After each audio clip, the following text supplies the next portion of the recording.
Hello, how everybody's doing today. I'm Christy Casciola with the Global Keto Connection, and I am making 90-second coconut flour bread this morning. So, normally you will put it in the microwave for 90 seconds. I don't have a microwave, so I'm also going to tell you how to do it in the oven. And when you do it in the oven, you're going to bake it at 350 Fahrenheit or 180 Celsius for about 15 to 20 minutes. After 15 minutes, check it with a toothpick, make sure it comes out clean. If it does, take it out. If not, leave it for about another 3 to 5 minutes. So let's get started.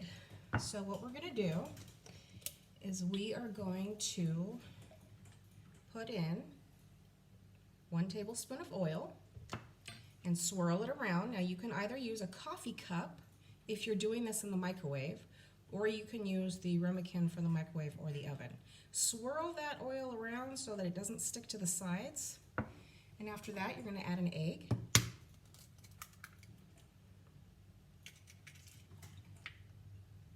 Then we're going to add 1 tablespoon of heavy cream.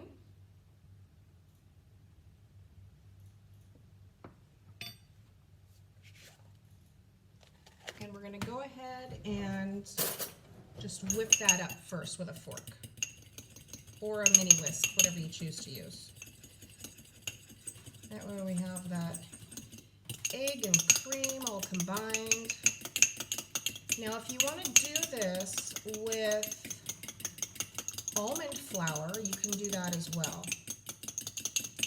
Almond flour, you're going to omit the heavy cream, and you're going to do 3 tablespoons of almond flour instead of the 2 tablespoons of coconut flour that I'll be using. And then you can either use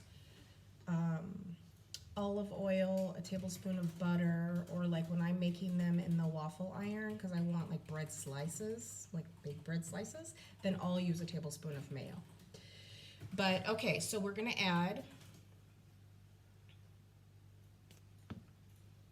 2 tablespoons of the coconut flour and a half a teaspoon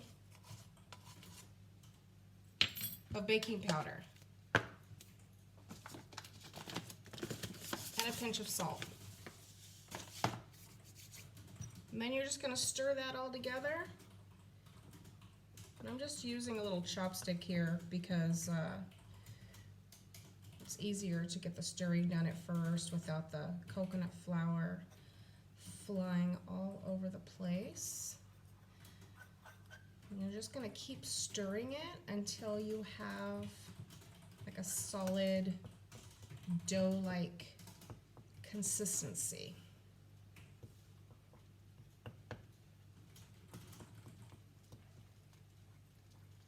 So when you've gotten it all stirred, it's going to look like this. You can pat it down. I'll dip my finger in the oil from the tablespoon, and I'll just pat it down so it's nice and smooth. And then you're going to put it in the oven.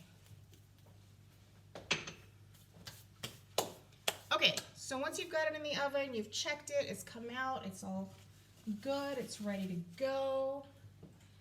And then you're going to use a knife for the edges or a little spatula to pull it away from the edges so that you can take it out.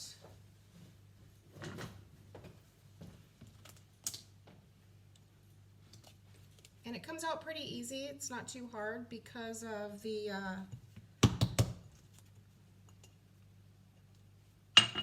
olive oil or butter, whichever you chose to use. Okay, so here we are. We have our little bread. So now what we need to do is we need to slice it. Now if you just want to make something like a breakfast sandwich or some kind of sandwich, you just cut it in half and then you'll have your bread slices. You can even toast them. But here we are. That's what your little bread will look like. Looks pretty good. I'm going to slice it a couple of times. The reason I'm doing this is because I'm going to be making fish cakes later and I need breadcrumbs. So I am actually now going to make breadcrumbs. So the next step is to cut it into small pieces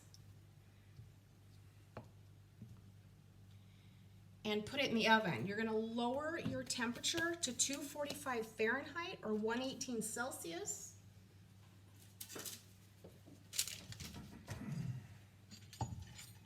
And we'll just put it in this little dish that I've got it all cut.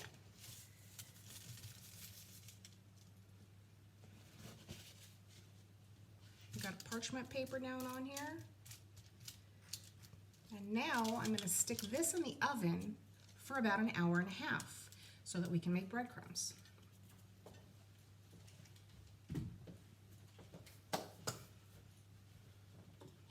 Okay, so once your breadcrumbs come out, you want them to be nice and golden brown, like this. And then you're going to put them in a little chopper, food processor, so that you can get the breadcrumbs out of them. Sorry, this is going to be a little bit loud.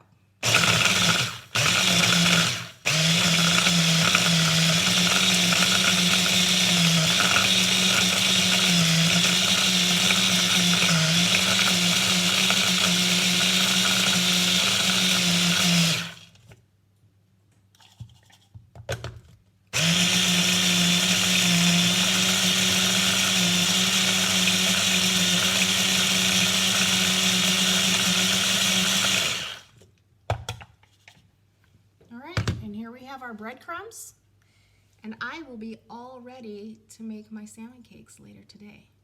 So thank you very much. Let me know if you enjoyed this video, if you want to see more, and have a great day. Thank you.